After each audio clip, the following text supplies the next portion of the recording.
Hello students, this is doctor Abhishek Mishra और आज हम बात करेंगे एनिमल वेनम्स एंड पॉइजन्स के बारे में। अब ये जो टॉपिक है इसको हमने दो पार्ट में बनाया है और इसको दो पार्ट में कवर करने का प्रयास करूँगा मैं। आज जो हम डिस्कस करेंगे वो फर्स्ट पार्ट के बारे में, अर्थात कुछ भाग इस वीडियो में डिस्कस करा जाएगा मेरे द्वारा, और इसी टॉपिक का दूसरा जो पार्ट होगा वो मैं नेक्स्ट वीडियो में बात करूँगा। तो चलिए स्टार्ट करते हैं आज का topic, animal venom and poisons. तो देखिए, animal venoms and poison generally क्या है कि लोग जनरली जो बिगनर स्टूडेंट्स होते हैं वो इसको, या एक लेमैन जो होता है वो इसको मिक्सअप कर देता है। मतलब वो ये सोचते हैं कि these two terms are basically synonyms. Venom and poison is basically synonyms.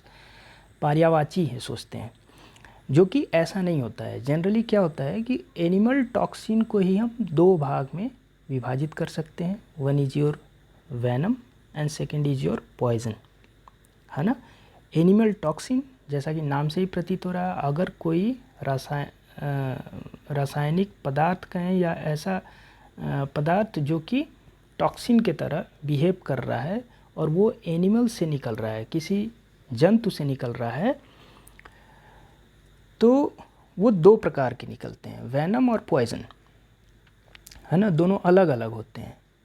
कैसे अलग होते हैं? देखिए, जहाँ वेनम जो होता है वो ऐसा टॉक्सिन होता है, एनिमल टॉक्सिन होता है जो कि किसी न किसी ग्रंथि द्वारा निकलता है।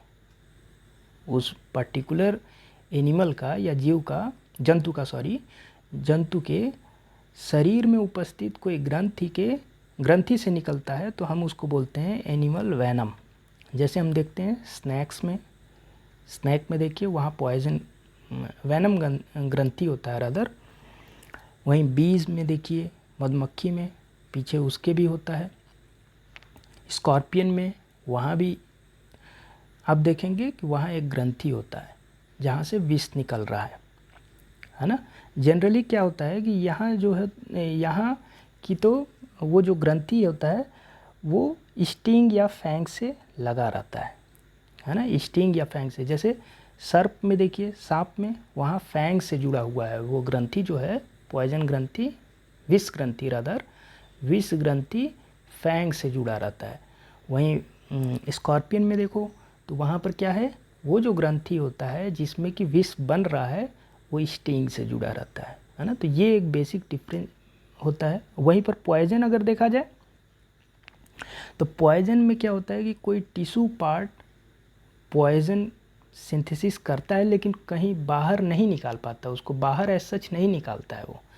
जहाँ आप वेनम में देख रहे थे कि वो एनिमल अपने शरीर से बाहर निकाल पाता है, लेकिन पॉइजन में वो शरीर के बाहर निकालता नहीं है। क्यों? क्योंकि वो ग्रंथि नहीं है। ग्रंथि होता तब निकलता, तो ग्रंथि नहीं है वहाँ पर। रदर वो जो ऊतक है वही पॉइजनस है। जैसा कि बुफो के केस में देखते हैं, ये बुफो जो होता है उसके स्किन में पॉइजन ग्लैंड्स होते हैं। पॉइजन ग्लैंड्स रदर बोलते हैं, वो एक्चुअली स्किन के ही ग्लैंड हैं जो कि बाहर पॉइजन नहीं निकालते हैं। जैसे उस जो स्किन में होता है वो बुफोटॉक्सिन नाम का एक टॉक्सिक केमिकल होता है।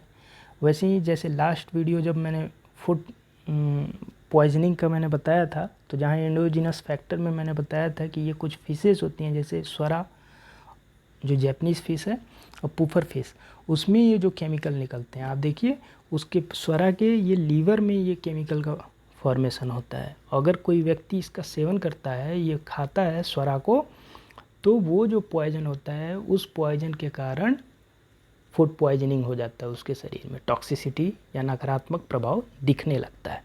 तो ये कुछ बेसिक डिफरेंसेस थे वेनम और पॉइजन के बीच में। अब जब भी हम ये वेनमनस और पॉइजनस एनिमल का हम डिस्ट्रीब्यूशन देखते हैं, तो ये प्रायः देखते हैं कि सारे जो फाइलम हैं एनिमल किंगडम के, उसमें इनका डिस्ट्रीब्यूशन दिख जाता है। मतलब प्रोटोजोन्स में भी हैं कुछ,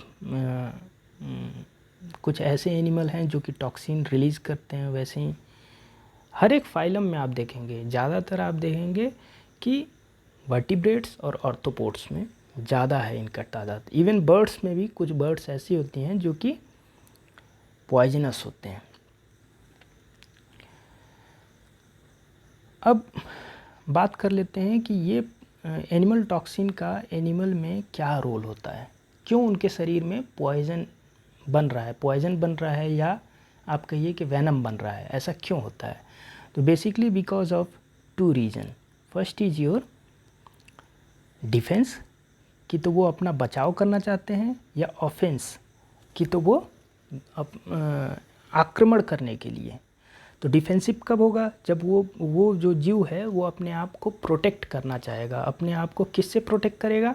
अपने भक्षी से, अपने प्रीडेटर से अपने आप को बचाने के लिए वो डिफेंस के लिए उसके अंदर वेनम या पॉइजन बनता है। दूसरी तरफ ऑफेंस के लिए, जहाँ पर हम देखते हैं कि वो किसी अपने भोजन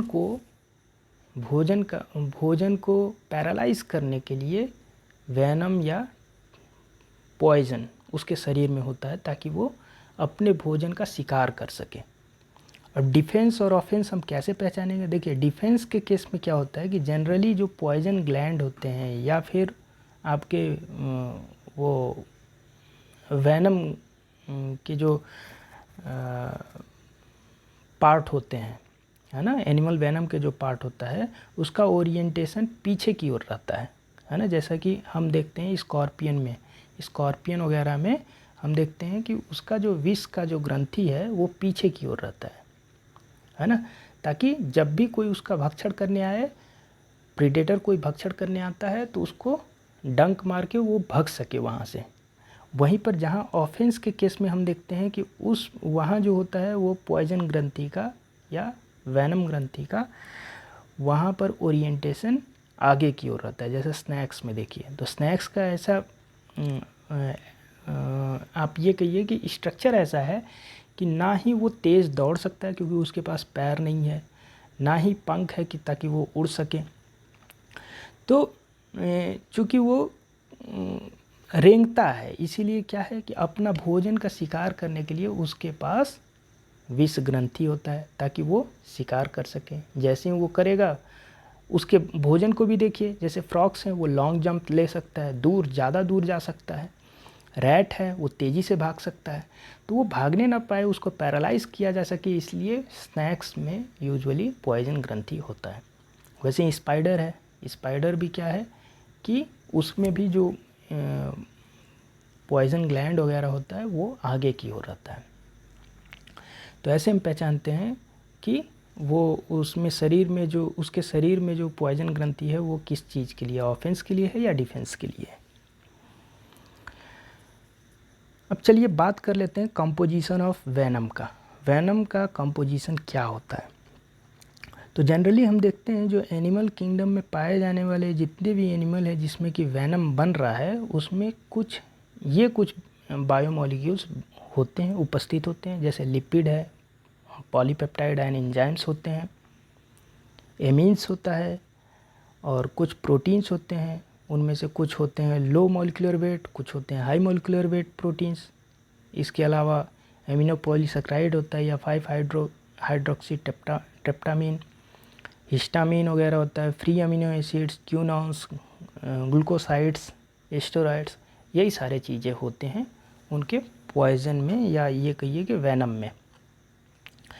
तो प्रश्न ये उठता है कि आखिर ये टॉक्सिसिटी शो क्यों करते हैं? क्योंकि ये कंपाउंड तो अगर ध्यान से देखिए तो ये हमारे शरीर में उपस्थित होता है, हमारे शरीर में भी लिपिड होता है, हमारे शरीर में भी पॉलीपेप्टाइड होते हैं, एंजाइम्स होते हैं, एमीन्स होते हैं, अमीनो पॉलीसेकेराइड होता है, हिस्टामिन होता है ना, एस्टेरॉइड्स होते हैं। ये सारे चीज़ हमारे शरीर में भी होता है, लो एंड हाई मॉलिक्यूलर प्रोटीन्स भी होते हैं। तो फिर टॉक्सिसिटी क्यों दिखा रहा है? वो विष के तरह क्यों व्यवहार करता है? It is because of concentration. जैसा कि मैंने फर्स्ट वीडियो में ही आपको जब टॉक्सिसिटी समझाया था तो बताया था कि कोई भी चीज़ कोई भी केमिकल एजेंट वो टॉक्सिसिटी शो कर सकता है। It is just a matter of concentration और डोज। अगर डोज किसी भी चीज़ का अगर अधिक हो जाता है तो वो टॉक्सिक हो जाता है। तो चूँकि जो ग्रंथि है, जैसे मान लीजिए स्कॉर्पियन का है विष ग्रंथि या फिर स्नैक्स के हैं, तो उनमें भी यही कंपाउंड पाए जाते हैं, लेकिन वहाँ उस ग्रंथि में इन कंपाउंड्स का ऐसा नहीं है कि सारे के सारे पाए जाते हैं, इनमें से कॉम्बिनेशन होता है, तो वहाँ भी पाया जा रहा है, लेकिन वहाँ पर ज़्यादा क्यों दिख रहा है? Because of concentration. अब प्रश्न ये उठता है कि वहाँ पर अचानक से इतना ज़्यादा कंसंट्रेशन क्यों हो जाता है? तो इसके कुछ स्टडीज़ से प्रूफ भी करा गया है, कुछ थ्योरी भी हैं, और लेकिन अभी फुल प्रूफ कोई थियरी नहीं है कि क्यों वहाँ पर ऐसा सच कंसंट्रेशन हाई क्यों हो जाता है।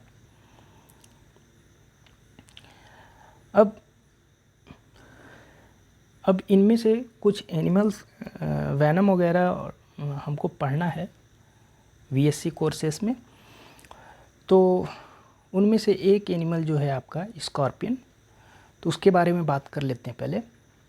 बेसिकली 3 एनिमल्स पढ़ने हैं, one is your scorpion, second is bees and third is your snakes. तो एक एक करके पढ़ेंगे। स्कॉर्पियन से स्टार्ट करता हूँ मैं।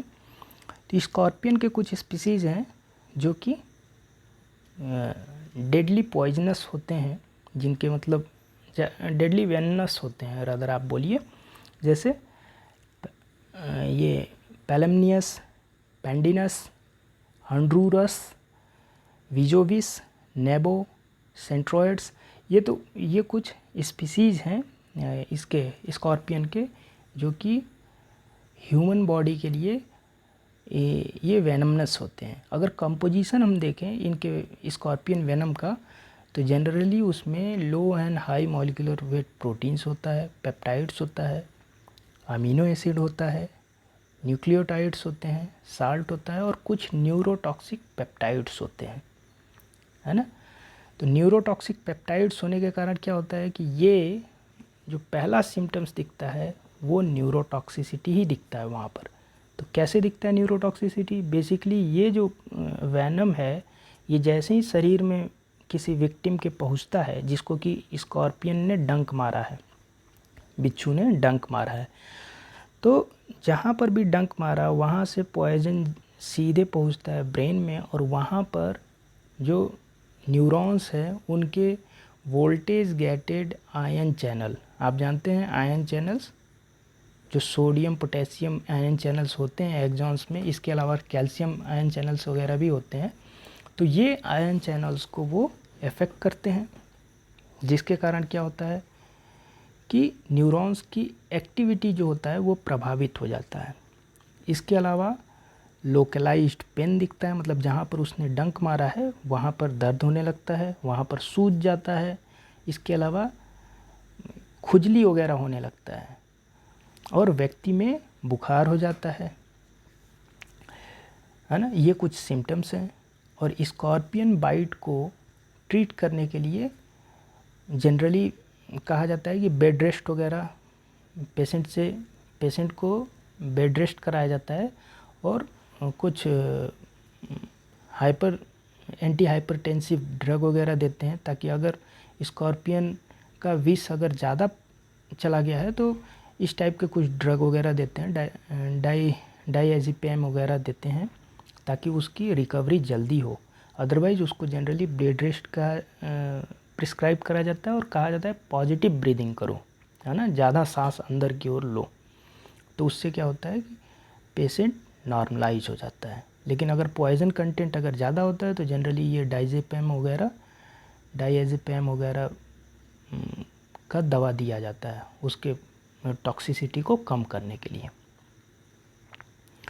इसी प्रकार से नेक्स्ट है आपका बीज में क्या है, कुछ जो इंडिया में पाए जाने वाली जो बी की स्पीसीज़ हैं वो जैसे mellifera, Apis dorsata, Apis indica, Apis florea, ये कुछ स्पीसीज़ हैं जो कि इंडिया में पाई जाती हैं।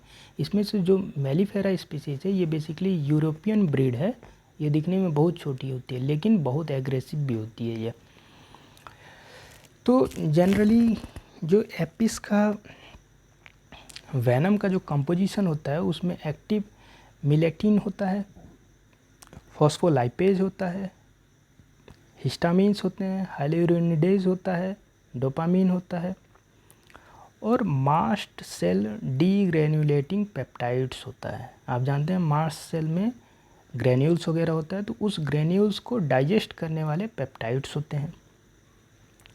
जनरली क्या होता है कि एक जो मधुमक्खी के एक बाइट से ज़्यादा कोई मेजर सिम्टम्स नहीं दिखता है ना, मेजर सिम्टम्स नहीं होता है, और साथ में साथ ये देखा जाता है विद इन फ्यू डेज़ वो सिम्टम्स ख़त्म भी हो जाते हैं। लेकिन आप जानते हैं कि मधुमक्खी जो होती है वो सोशल एनिमल होती है, वो कभी भी कोई भी काम करती है तो वो झुंड में करती है। तो अगर इन केस कहा जाता है कि अगर 50 बाइट्स एट अ टाइम अगर होता है तो वहाँ पर सीरियस इंजरी हो जाता है, जिसके कारण रेस्पिरेटरी डिसफंक्शन वगैरह, है ना, हीमोलिसिस वगैरह या हाइपरटेंशन वगैरह के, या इवन रीनल फेलियर के सिम्टम्स दिखने लगते हैं।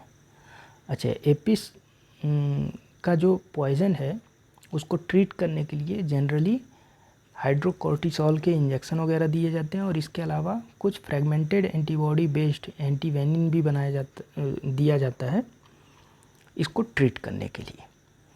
तो इस वीडियो में बस आज इतना ही। नेक्स्ट वीडियो में हम बात करेंगे स्नैक वेनम के बारे में। इसके अलावा स्नैक वेनम के का कंपोजिशन क्या होता है ना, कौन कौन से फैमिली हैं जिसमें पॉइजनस स्नैक्स हैं, और इंडिया में पाए जाने वाले कुछ पॉइजनस या वेनमनस स्नैक्स जो हैं उनके बारे में हम बात करेंगे। So for then, thanks for watching.